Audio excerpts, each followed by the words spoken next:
Hello everyone, welcome to my channel. আজ আমি দেখাবো নিরামিষ সয়াবিন রেসিপি। তো এখানে আমার 250 গ্রাম সয়াবিন আমি ভালো করে গরম জলে ধুয়ে ছেঁকে নিয়েছি জল চিপে, এবং এই দুটো বড় মাপের আলু ভালো করে নুন দিয়ে সেদ্ধ করে নিয়েছি।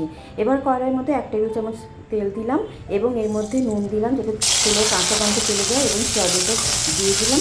ভালো করে হালকা করে ভেজে আমি তুলে নিলাম। এবার ওই কড়াইয়ের মধ্যেই আরও 1 টেবিল চামচ তেল দিলাম। দিলে এবার আলুগুলো এর মধ্যে দিয়ে দিলাম, সেদ্ধ করা আলুগুলো। এটাও হালকা করে ভেজে এদিক সেদিক করে নাড়াচাড়া করে ভেজে এবার এটাকে তুলে নেবো। আমি আরেকটা পাত্রে, আলাদা পাত্রে রাখবো। এরকম তুলে নিচ্ছি।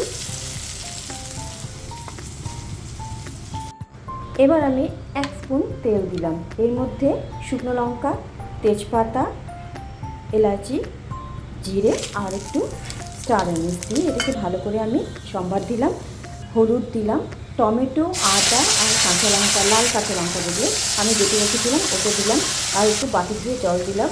এবার নুন দিলাম ধনে গুঁড়ো 1 চামচ, জিরে গুঁড়ো 1 চামচ আর গরম মশলার গুঁড়ো। এবার ভালো করে আমি একটু ফ্রাই করে নেবো, তার জন্য আমি একটুখানি ঢাকা দিলাম 1 মিনিটের মতো।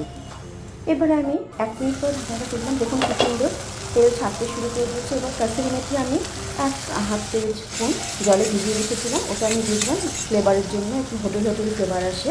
খুব সুন্দর হয়ে গেছিলো। দেখুন তেল ছাড়তে শুরু করেছে। মশলা আমার রেডি। এবার আমি ভাজা সয়াবিন আলুটা ওর মধ্যে ছেড়ে দিলাম এবং ভালো করে মশলার সাথে কষাতে হবে। দুটো আস্তে আস্তে নেড়ে লো থেকে মিডিয়াম ফ্লেমে ভালো করে কষাতে হবে, এবং একটু জল দিয়ে আমি কষাবো। অল্প সেটা গরম জল, একটু বেশি গরম জল আমি দিয়ে এটাকে কষাবো, নাহলে মশলাগুলো কিন্তু ড্রাই হয়ে যায়। এই দেখুন আমি একটু জল দিয়ে কষাচ্ছি।